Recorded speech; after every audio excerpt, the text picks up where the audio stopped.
Giao tranh Nga-Ukraine bước sang giai đoạn mới, nhiều diễn biến khó lường trực chờ trên chiến trường. Nga tuyên bố đẩy giới tuyến 2 km gãy sự kháng cự của Ukraine. Theo LPR, Ukraine chuyển quân tiếp viện đến Kupiansk nhằm chặn đứng quân đội Nga.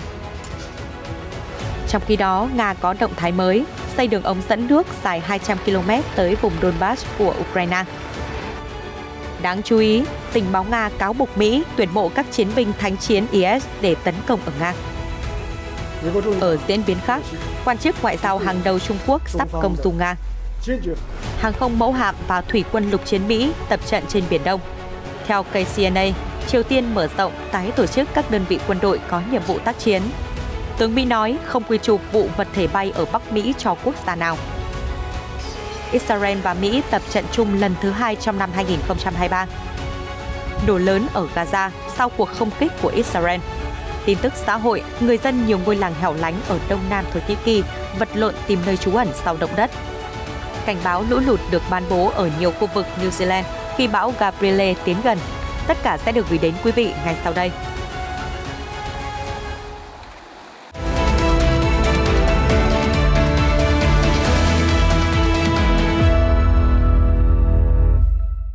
Chào mừng quý vị đến với chương trình tin quốc tế. Mở đầu chương trình, hãy cùng đến với những diễn biến nổi bật nhất về chiến trường Ukraine. Thưa quý vị, The Guardian ngày 13 tháng 2 đưa tin, Nga tuyên bố quân đội nước này đã đẩy giới tuyến 2 km về phía Tây trong 4 ngày chiến đấu ở Ukraine. Tuyên bố được đưa ra giữa lúc giao tranh giữa hai nước đang gia tăng ở miền Đông. Hãng thông tấn Nga Interfax ngày 13 tháng 2 đã đăng tải báo cáo này, trích dẫn một tuyên bố từ chỉ huy của quân khu trung tâm, cụ thể như sau. Các binh sĩ Nga đã bẻ gãy nỗ lực kháng cự của quân Ukraine và tiến sâu hơn vào km vào tuyến phòng thủ. Lực lượng của Kiev đang rất tích cực đặt bom ở các lãnh thổ mà họ rời đi. Đó trở thành vấn đề đối với Nga để tiến công. Hiện không có chi tiết về khu vực mà Nga đã tiến công. Guardian không thể xác thực các báo cáo về diễn biến trên. Một số cuộc giao tranh ác liệt nhất trong những tháng gần đây đã diễn ra ở khu vực Donetsk, ở đông nam Ukraine. Valery Zaluzhny, Tổng tư lệnh các lực lượng vũ trang Ukraine, cho biết hôm 11 tháng 2 rằng quân đội Ukraine đã kiểm soát tiền tuyến ở Donetsk và ở một số khu vực đã giành lại được trước đó. Hiện quân đội Ukraine chưa bình luận về tuyên bố trên của Nga. Theo phía Nga, dường như quân đội Ukraine đang nỗ lực viện binh cho chiến trường ở tỉnh Kharkiv. Hãng thông tấn TASS ngày 13 tháng 2 dẫn lời Trung tá Andrei Moroshko thuộc lực lượng dân quân của nước Cộng hòa tự xưng Luhansk LPR thông báo Ukraine đang điều quân tiếp viện đến thành phố Kupiansk nhằm ngăn chặn cuộc tấn công của quân đội Nga. TASS dẫn lời ông Moroshko cho biết quân đội Ukraine tiếp tục di chuyển quân tiếp viện đến khu vực Kupiansk. Tại nhiều khu vực, việc Ukraine triển khai quân tiếp viện đã bị bại lộ. Mục đích của họ là nhằm ngăn chặn cuộc tấn công dữ dội của các đơn vị Nga. Vị trung tá lưu ý thêm, Bộ Chỉ huy Ukraine đang cử cả binh lính chưa qua huấn luyện và quân đội chính quy được trang bị vũ khí và thiết bị phương Tây tới khu vực Kupiansk. Ông nói, sự xuất hiện của các trạm radar phản pháo AN TPQ-50 mới do Mỹ sản xuất cũng được ghi nhận. Hiện phía Ukraine chưa bình luận về tuyên bố trên. Hôm 12 tháng 2, phát ngôn viên Bộ Quốc phòng Nga Igor Konashenkov nói rằng quân Ukraine đã chịu thất bại gần thành phố Kupiansk, có tới 80 binh sĩ Ukraine bị tiêu diệt trong một ngày, theo TASS.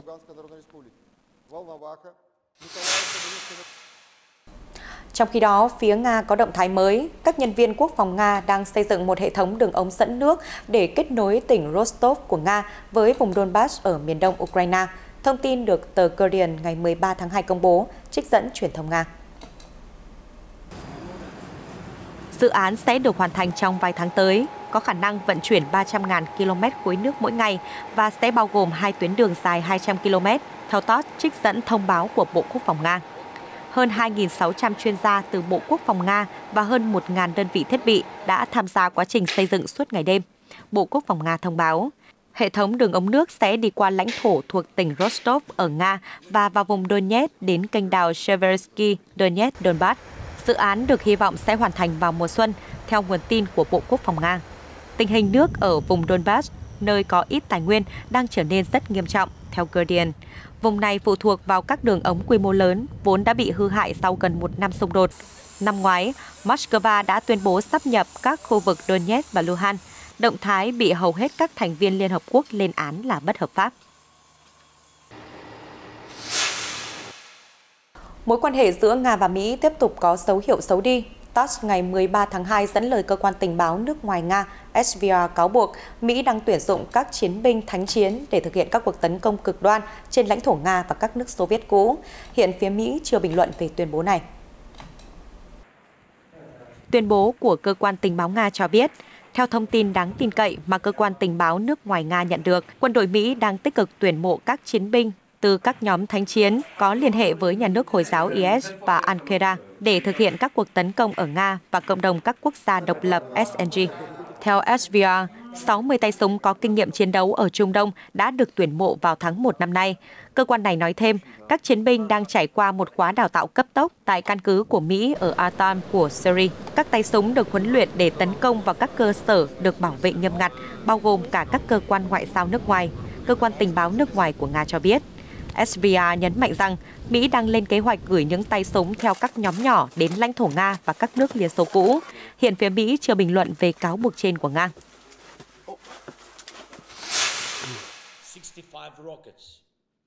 Theo đài NHK, ngày 13 tháng 2, Tổng thống Ukraine Volodymyr Zelensky cho biết đất nước của ông sẽ tiếp tục hợp tác với cộng đồng quốc tế để tăng cường áp lực lên Nga. Nhà lãnh đạo cho biết trong một thông điệp video rằng tất cả các yếu tố của hệ thống Nga có liên quan đến chiến tranh nên bị cách ly khỏi hệ thống toàn cầu. Theo Tổng thống Ukraine, nước này sẽ áp dụng các biện pháp trừng phạt mới đối với ngành công nghiệp hạt nhân của Nga. Bình luận của ông Zelensky được đưa ra trong bối cảnh Moscow đang tăng cường các cuộc tấn công ở miền đông Ukraine. Nga đang cố giành quyền kiểm soát Bakhmut, thành trì của Ukraine ở vùng Donetsk. Người đứng đầu công ty quân sự tư nhân của Nga, tập đoàn Wagner cho biết trên mạng xã hội hôm 12 tháng 2 rằng lực lượng lính đánh thuê đã chiếm một ngôi làng gần Bakhmut.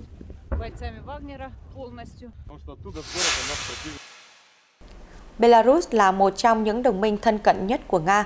Quân đội Nga đã gia tăng hiện diện ở đây thời gian qua, ngay cả trước khi xung đột ở Ukraine trở nên căng thẳng. Belarus đã cho phép các lực lượng Nga thực hiện các cuộc tập trận quân sự trên lãnh thổ của mình. Đồng minh của Nga cũng được cho là có thể đóng góp vai trò trong giao tranh ở Ukraine.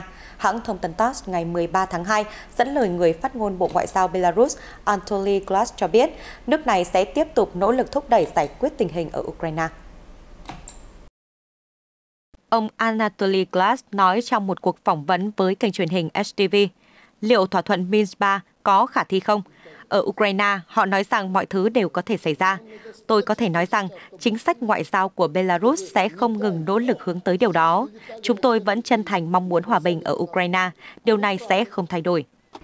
Vị quan chức nhắc lại rằng Minsk, thủ đô của Belarus, đã từng là địa điểm đàm phán để giải quyết xung đột ở Donbass và đã tổ chức 120 cuộc họp của nhóm liên lạc. Chúng tôi muốn hòa bình. Đó là lý do vì sao chúng tôi thực hiện những nỗ lực to lớn.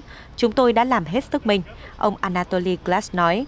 Ông mô tả các cuộc đàm phán Nga-Ukraine được tổ chức tại Belarus vào mùa xuân năm ngoái là không dễ dàng, đồng thời lưu ý rằng các cuộc đàm phán đó hướng tới một thỏa thuận khả thi bất chấp mọi vấn đề. Trong vòng đàm phán thứ 3, các bên đã thảo luận chi tiết về các vấn đề kỹ thuật của hệ thống vũ khí, tầm bắn. Tại thời điểm đó, đã có cơ hội tốt để các bên đạt thỏa thuận và ngăn chặn đổ máu.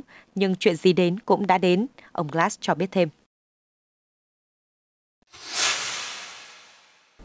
Kể từ khi Nga phát động chiến dịch quân sự ở Ukraine, Hungary đã không ngừng chỉ trích các biện pháp trừng phạt của phương Tây đối với Moscow. Gần đây, Ngoại trưởng Hungary ngày 12 tháng 2 nhận định việc Liên minh châu Âu EU kêu gọi tiếp tục gửi vũ khí cho Ukraine chỉ kéo dài cuộc xung đột với Nga, thông tin được đăng tải trên AT. Phát biểu trên đài phát thanh Kossuth, ông Peter Shizato đã bình luận về những phát biểu gần đây của Chủ tịch Nghị viện châu Âu Roberta Metsola, người đã thúc đẩy việc gửi máy bay chiến đấu và vũ khí tầm xa tới Kiev. Theo Bộ trưởng, các quyết định của các nhà lập pháp EU về Ukraine nhìn chung đã gây thiệt hại cho châu Âu, và việc cung cấp thêm vũ khí sẽ chỉ làm trầm trọng thêm căng thẳng khu vực. Ông tiếp tục công kích cơ quan lập pháp EU, tuyên bố rằng uy tín của cơ quan này gần như bằng không. Ngoại trưởng Hungary chỉ ra một vụ bê bối tham nhũng gần đây là bằng chứng cho thấy Nghị viện EU là một trong những tổ chức tham nhũng nhất trên thế giới. Ông đề cập đến vụ bắt giữ cựu Phó Chủ tịch Quốc hội Eva Kaili, người bị buộc tội nhận hối lộ từ Qatar để đổi lấy việc vận động hành lang bất hợp pháp vì lợi ích của quốc gia vùng vịnh. Ngoại trưởng Hungary tiếp tục đặt câu hỏi về các biện pháp trừng phạt chống Nga của phương Tây. Ông lập luận rằng họ đã thất bại trong việc buộc Moscow chấm dứt xung đột, trong khi nền kinh tế châu Âu đang đối mặt nhiều khó khăn. Và rằng gói trừng phạt thứ 10 sẽ chỉ gây thêm thiệt hại cho châu Âu, tương tự như gói trừng phạt trước đó. Kể từ khi Nga phát động chiến dịch quân sự ở Ukraine, Hungary đã không ngừng chỉ trích các biện pháp trừng phạt của phương Tây đối với Moscow. Nước này cũng đã từ chối hỗ trợ vũ khí cho Kiev hoặc cho phép vận chuyển vũ khí qua biên giới với Ukraine. Nhà ngoại giao hàng đầu của Trung Quốc, Vương Nghị, sẽ tham dự Hội nghị an ninh Munich trong tháng này và có kế hoạch thăm một số quốc gia bao gồm Nga. Reuters ngày 13 tháng 2 trích thông báo của Bộ Ngoại giao Trung Quốc cho hay. Theo Reuters, ông Vương Nghị cũng sẽ thăm Pháp, Ý và Hungary trong tháng này. Người phát ngôn Bộ Ngoại giao Trung Quốc Uông Văn Bân cho biết trong một cuộc họp báo thường kỳ. Được biết, Hội nghị an ninh Munich lần thứ 59 sẽ được tổ chức từ ngày 17 đến ngày 19 tháng 2 với sự tham dự của một số nhà lãnh đạo toàn cầu, trong đó có Phó Tổng thống Mỹ Kamala Harris. Chuyển sang tình hình các khu vực khác, hãng thông tấn AP ngày 13 tháng 2 đưa tin, Hải quân và Thủy quân lục chiến Mỹ đã tổ chức các cuộc tập trận chung ở Biển Đông giữa lúc căng thẳng gia tăng với Bắc Kinh về vụ bắn hạ khinh khí cầu Trung Quốc. Hạm đội 7 thuộc Hải quân Mỹ ngày 12 tháng 2 cho biết, nhóm tấn công tàu sân bay USS Nimitz và đơn vị viễn chinh Thủy quân lục chiến số 13 đã có cuộc tập trận tấn công viễn chinh tổng hợp ở Biển Đông. Theo hạm đội 7, cuộc tập trận diễn ra vào ngày 11 tháng 2, nhưng cơ quan này không đưa ra chi tiết cụ thể về thời điểm bắt đầu và cũng không rõ liệu tập trận có kết thúc hay chưa. Cuộc diễn tập có sự tham gia của tàu chiến, lực lượng mặt đất và máy bay chiến đấu. Trong thông cáo báo chí, hạm đội 7 cho biết cuộc tập trận nhằm thiết lập sự hiện diện mạnh mẽ trong khu vực, hỗ trợ hòa bình và ổn định. Là một lực lượng phản ứng sẵn sàng, chúng tôi củng cố một loạt các nhiệm vụ bao gồm đổ bộ thủy quân lục chiến, cứu trợ thảm họa nhân đạo và ngăn chặn những kẻ thù tiềm năng bằng năng lực chiến đấu hiện có. Theo AP, cuộc tập trận diễn ra trong bối cảnh quan hệ giữa Washington và Bắc Kinh đang leo thang sau vụ Mỹ bắn khinh khí cầu Trung Quốc ngày 4 tháng 2. Trong khi phía Mỹ cáo buộc đó là thiết bị do thám tầm xa của Trung Quốc, thì Bắc Kinh phủ nhận và khẳng định đó là khinh khí cầu dân sự. Ngoài bất đồng quan điểm với Trung Quốc về vấn đề Biển Đông, Mỹ cũng đang tăng cường liên minh quốc phòng với Philippines. 2 tuần trước, Philippines đã cho phép Mỹ tiếp cận nhiều hơn các căn cứ quân sự của nước này. Theo đó, hai nước đã nhất trí bổ sung 4 địa điểm mới ở những khu vực chiến lược của Philippines vào các căn cứ mà lính Mỹ được phép sử dụng trên lãnh thổ quốc gia Đông Nam Á. Đây là một phần trong nỗ lực tăng tốc, triển khai toàn diện thỏa thuận hợp tác quốc phòng nâng cao EDCA giữa Philippines và Mỹ. Trước đó, binh sĩ Mỹ được phép sử dụng 5 căn cứ quân sự ở Philippines. Truyền thông nhà nước Triều Tiên ngày 13 tháng 2 thông báo, nước này đã mở rộng và tái tổ chức nhiều đơn vị quân đội để phù hợp với các tình huống an ninh mới, cũng như giao nhiệm vụ tác chiến cho các đơn vị này. Động thái được đưa ra giữa lúc căng thẳng giữa hai miền Triều Tiên lên cao, theo hãng tin Yonhap.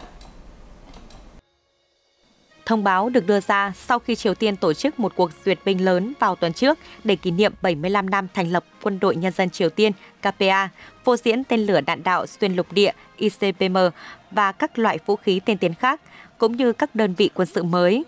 Nhiều đơn vị dịch vụ và vũ khí của KPA đã được mở rộng và tái tổ chức. Các nhiệm vụ tác chiến đã được giao cho các đơn vị này, theo yêu cầu của các tình huống an ninh mới, cũng như theo các nhiệm vụ chiến lược và chiến thuật tổng thể của các đơn vị, theo hãng thông tấn Trung ương Triều Tiên KCNA. Tuy nhiên, hãng thông tấn không nêu rõ các đơn vị đã được mở rộng theo cách nào. Trong một tuyên bố bằng tiếng Anh, KCNA cho biết Triều Tiên đã thiết kế lại màu sắc của các đơn vị quân đội, thể hiện đầy đủ phẩm giá và danh dự của họ tại cuộc duyệt binh để kỷ niệm ngày thành lập KPA. Trước đó, Triều Tiên cam kết mở rộng và tăng cường các cuộc tập trận quân sự cũng như hoàn thiện tư thế sẵn sàng chiến tranh nhằm đối phó với các cuộc tập trận quân sự chung giữa Seoul và Washington liên quan đến các khí tài chiến lược. Các bức ảnh duyệt binh do truyền thông nhà nước đăng tải tuần trước cho thấy một trong những màu sắc quân sự có hình ICBM Hwasong 17 và các con số 2022, 11. Điều này làm dấy lên đồn đoán rằng Triều Tiên có thể đã thành lập một đơn vị phụ trách hoạt động ICBM vào tháng 11 năm ngoái. Đáng chú ý, theo hình ảnh vệ tinh chụp buổi duyệt binh hôm 8 tháng 2 cho thấy, quân đội Triều Tiên đã phô diễn số tên lửa đạn đạo xuyên lục địa ICBM nhiều đến mức đủ để đánh bại hệ thống phòng không của Mỹ ở bờ Tây. Theo Politico, Mỹ chỉ có 44 hệ thống đánh chặn tên lửa ở bờ Tây nước Mỹ, với một số được đặt ở California và một số khác ở Alaska. Trong khi đó, Bình Nhưỡng đang có đến 12 bệ phóng ICBM Hwasong 17. Nếu 12 tên lửa đạn đạo xuyên lục địa này mang theo trọng tải 4 đầu đạn thì sẽ áp đảo được hệ thống phòng thủ của Mỹ.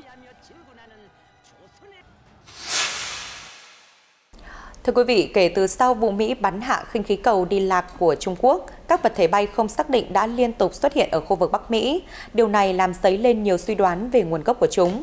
Tướng Glenn Van Hert, chỉ huy Bộ Tư lệnh Phòng không Bắc Mỹ mới đây cho rằng, Lầu Năm Góc hiện không thể quy trách nhiệm cho bất kỳ quốc gia nào.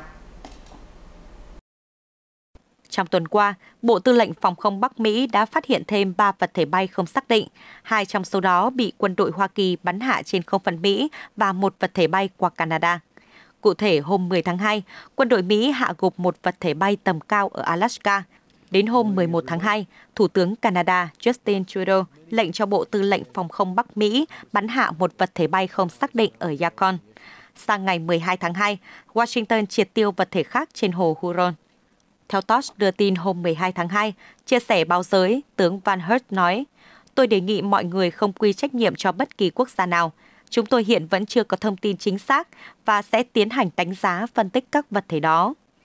Theo vị chỉ huy, hành động triệt phá các vật thể trong tuần qua đánh dấu lần đầu tiên diễn biến đó xảy ra trong không phận Mỹ. Tôi tin rằng đây là lần đầu tiên Bộ Tư lệnh Phòng không Bắc Mỹ phải hành động chống lại một vật thể trên không, ông Van Hert đánh giá. Theo The Hill, việc thiếu thông tin chi tiết về các vật thể trên không đã dẫn đến nhiều suy đoán về nguồn gốc của chúng.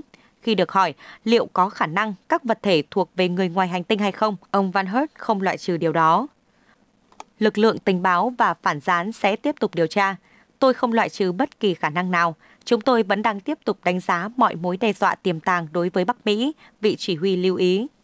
Trước đó, vào ngày 4 tháng 2, không quân Hoa Kỳ đã bắn rơi một khinh khí cầu mà Mỹ cho là đang tiến hành nhiệm vụ do thám thông tin quan trọng trong không phận của mình.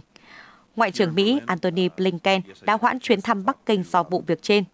Trong khi đó, Bộ Ngoại giao Trung Quốc khẳng định khinh khí cầu bị bắn hạ vốn dùng cho mục đích nghiên cứu khí tượng, nó đã vô tình đi chệch khỏi lộ trình dự kiến. Cũng liên quan đến các vật thể bay không xác định ở Bắc Mỹ, theo Hill, dẫn lời một quan chức cấp cao của Hoa Kỳ cho biết, việc quân đội nhiều lần phát hiện và bắn hạ các vật thể trên không trong những ngày gần đây có thể là do Mỹ đang tăng cường các hệ thống radar. Chia sẻ với báo giới hôm 12 tháng 2, bà Melissa Danton, trợ lý Bộ trưởng Quốc phòng Mỹ cho rằng, sau sự xuất hiện của khinh khí cầu Trung Quốc bị bắn hạ vào hôm 4 tháng 2, Hoa Kỳ đã rà soát không phận ở độ cao tương tự một cách kỹ lưỡng hơn, bao gồm nỗ lực tăng cường hệ thống radar. Đây có thể là yếu tố giải thích phần nào cho sự gia tăng các vật thể mà chúng tôi đã phát hiện trong tuần qua. Nữ quan chức lưu ý thêm, khi tìm hiểu về các vật thể nói trên, bao gồm khinh khí cầu Trung Quốc, Mỹ sẽ hiểu rõ hơn về đặc điểm của chúng, từ đó có thể tái xem xét các trường hợp có thể bị bỏ qua trước đây. Tổng thống Mỹ Joe Biden đã lệnh cho quân đội bắn hạ một khinh khí cầu Trung Quốc vào hôm 4 tháng 2. Sau đó, quân đội bắn hạ thêm 3 vật thể bay không xác định trong không phận Bắc Mỹ. Bà Danton cho biết, các vật thể vừa qua không gây ra mối đe dọa cho người trên mặt đất. Tuy nhiên, với độ cao đang hoạt động, chúng có thể ảnh hưởng đến hàng không dân dụng. The Times of Israel ngày 12 tháng 2 dẫn lời quân đội nước này cho biết, lực lượng phòng vệ Israel và Bộ Tư lệnh Trung ương Mỹ CENTCOM đã phát động một cuộc tập trận chung vào Chủ nhật. Cuộc diễn tập tập trung vào phòng không, an ninh mạng, tình báo và hậu cần. Lực lượng phòng vệ Israel cho biết cuộc tập trận mang tên Juniper Falcon. Đây là cuộc tập trận thứ 2 trong loạt cuộc tập trận chung được tổ chức với CENTCOM vào năm 2023.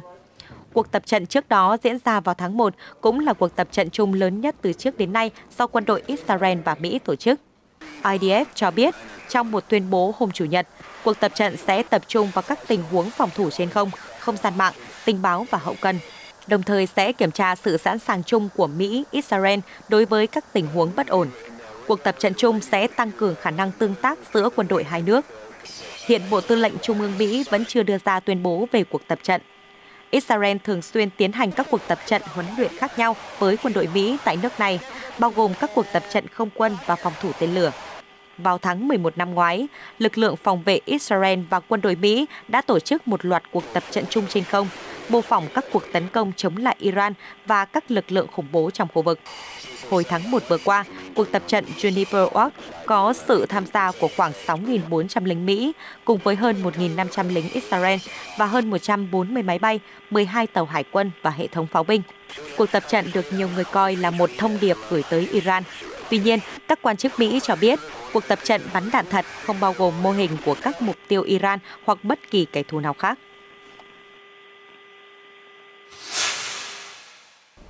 Thưa quý vị, khu vực Trung Đông tiếp tục nổi lửa. Israel đã thả chất nổ xuống dải Gaza để trả đũa đòn không kích từ lãnh thổ Palestine vào cuối tuần qua. Một nhân chứng của Reuters cho biết, hôm 13 tháng 2, một số vụ nổ đã xảy ra ở Gaza. Quân đội Israel thừa nhận tấn công một kho chứa dưới lòng đất, tổ chức chiến binh Hồi giáo Hamas cất giữ nguyên liệu thô để sản xuất tên lửa. Tel Aviv nhấn mạnh, cuộc tấn công là đòn đáp trả vụ phóng tên lửa được tiến hành từ dải Gaza hôm 11 tháng 2 nhắm vào quân đội Israel. Palestine chưa đưa ra bình luận nào trước cáo buộc trên. Trong khi đó, tổ chức Trăng lưỡi liềm đỏ cho biết Israel đã tiến hành một cuộc đột kích ở Nablus vào sáng sớm khiến một người thiệt mạng. Đây là nơi liên tục oằn mình trong bạo lực suốt năm qua. Phía quân đội Israel chưa đưa ra thông tin nào liên quan đến cuộc đột kích Nablus nói trên. Được biết, tổ chức chiến binh Hồi giáo Hamas đã nắm quyền kiểm soát Gaza vào năm 2007.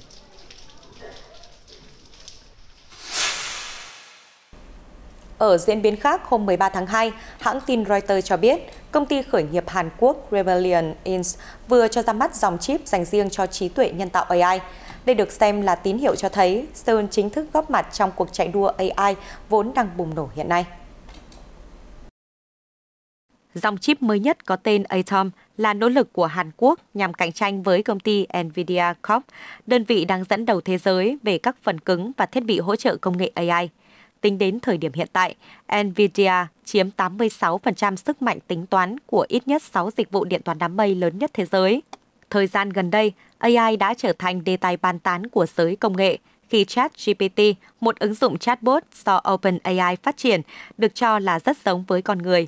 Chúng có thể làm mọi thứ, từ viết báo, tiểu luận, sáng tác truyện cười hoặc làm thơ. Chính những điều này đã giúp cho ChatGPT trở thành ứng dụng được công chúng biết đến nhanh nhất trong lịch sử, vượt qua cả Facebook hay Instagram. Nắm bắt được thời cơ, chính phủ Hàn Quốc đã không ngần ngại thúc đẩy lĩnh vực này. Seoul mạnh tay chi hơn 800 triệu đô la Mỹ trong vòng 5 năm cho việc đào tạo, nghiên cứu và phát triển, nhất là đánh mạnh vào mảng chip AI, nhằm đáp ứng nhu cầu cho các trung tâm dữ liệu trong nước. Park Chun-hyun, đồng sáng lập kiêm giám đốc điều hành của Rebellion cho biết, Atom được thiết kế với khả năng chạy các ứng dụng trí tuệ nhân tạo và chatbot AI vượt trội. Dòng chip này tập trung vào các tác vụ cụ thể thay vì thực hiện trên phạm vi rộng. Ông cho biết, Atom có mức tiêu thụ năng lượng ít hơn 20% so với chip Nvidia A100 khi thực hiện cùng tác vụ. Hiện nay, A100 đang là dòng chip phổ biến nhất dành cho việc huấn luyện các mô hình AI với sức mạnh tính toán rất lớn. Trở lại cuộc đua của các cường quốc trong thế giới AI, trong khi các quốc gia như Trung Quốc, Pháp, Đức và Hoa Kỳ hiện có nhiều chính sách hỗ trợ ngành bán dẫn, thì Hàn Quốc lại tập trung phát triển các dòng chip AI cụ thể. Reuters cho biết, trong tháng 3 năm 2022, Seoul sẽ thông báo về việc đấu thầu xây dựng và vận hành 2 trung tâm dữ liệu, chỉ có những doanh nghiệp trong nước mới được phép tham gia. Hiện đã xuất hiện một số ứng viên cho dự án này, bao gồm Sapiens Korea Inc., công ty của tập đoàn SK Telecom Co., Furiosa AI, công ty khởi nghiệp được chính công cụ tìm kiếm hàng đầu Hàn Quốc Nevacorp và Ngân hàng Phát triển Hàn Quốc thành lập. Rebellion chưa chính thức xác nhận có tham gia dự án hay không. Tuy nhiên, một số thông tin bên lề cho thấy họ sẽ tìm cách thành lập liên doanh với KT Corp, nhà điều hành trung tâm dữ liệu, điện toán đám mây và viễn thông của Hàn Quốc. Liên quan đến trận động đất kinh hoàng 7,8 độ Richter xảy ra ở biên giới Thổ Nhĩ Kỳ và Syria, theo cập nhật của Reuters, những ngôi làng hẻo lánh ở tỉnh Malatya, phía đông nam Thổ Nhĩ Kỳ đang phải vật lộn để phục hồi đường xá hư hỏng sau thảm họa. Nhiều người dân tỏ ra bất lực khi tìm nơi trú ẩn an toàn. Mantalia là một trong 10 tỉnh bị thiệt hại nặng nề sau trận động đất kinh hoàng hôm 6 tháng 2. Thành phố trung tâm là nơi gánh nhiều nỗi bi thương nhất. Khi hàng trăm tòa nhà sụp đổ, lực lượng cứu hộ vẫn đang chạy đua để tìm kiếm các nạn nhân bị vùi lấp trong đống đổ nát. Những ngôi làng hẻo lánh ở Malatya cũng bị ảnh hưởng đáng kể. Ở làng Kontagolu, vợ chồng ông Darun Torun vẫn chưa hết bàng hoàng trong khoảnh khắc đối mặt tử thần. Ông Torun kể lại, khi trận động đất đầu tiên xảy ra, tôi bật dậy ngay lập tức và chạy đến phòng lũ trẻ để bế chúng ra ngoài. Con gái tôi giật mình và lao sang phòng khác. Tôi cũng túm lấy con bé. Khung cửa bắt đầu nứt ra. Ngôi nhà đã sụp đổ ngay khi tôi và vợ chạy kịp ra ngoài. Hàng chục ngôi nhà ở làng Kotangolu đã bị phá hủy. Nhiều căn khác bị hư hại nghiêm trọng. Điều đáng nói là 6 ngày sau khi động đất xảy ra, nhiều gia đình vẫn chưa được hỗ trợ lều và không có nơi trú ẩn an toàn. Isjatin Duran, một người dân khác bức xúc. May mắn sống sót qua thảm họa, chúng tôi không thể để gia đình và bản thân chết dưới trời buốt giá được. Tuyết vẫn rơi, trời lạnh cóng với nền nhiệt âm 10 và âm 15 độ. Chúng tôi không có lều, chỉ có thể cho con mình ở tạm trong xe. Theo ghi nhận của Reuters, trong nỗ lực tìm nơi trú ẩn đầy tuyệt vọng, một số người đã mạo hiểm vào các khu nhà bị hư hại để lấy vài đồ đạc, bao gồm đệm ấm. Người dân cho biết, dù chưa có lều nhưng họ vẫn cảm thấy rất biết ơn vì đã nhận được một số đồ viện trợ. Ugu Kakisi, một tình nguyện viên của cơ quan ứng phó khẩn cấp và thảm họa Thổ Nhĩ Kỳ cho biết, tuyết rơi dày đặc gây khó khăn cho công tác viện trợ. Trong 2 ngày đầu xảy ra thiên tai, đội tình nguyện không thể tiếp cận các ngôi làng. Tuy nhiên, chính quyền Malatya đã làm việc nhanh chóng và khơi thông các con đường để chuyển hàng viện trợ cho người dân. Tôi tin rằng mọi ngôi làng đều đã nhận được giúp đỡ. Chính phủ Thổ Nhĩ Kỳ đã cam kết sẽ sớm chuyển lều đến cho người dân làng Kotangolu. Theo dữ liệu được chính quyền và lực lượng cứu hộ công bố, tính đến ngày 13 tháng 2, số người thiệt mạng trong trận động đất kinh hoàng hôm 6 tháng 2 ở Thổ Nhĩ Kỳ và Syria đã tăng lên 33.000 người.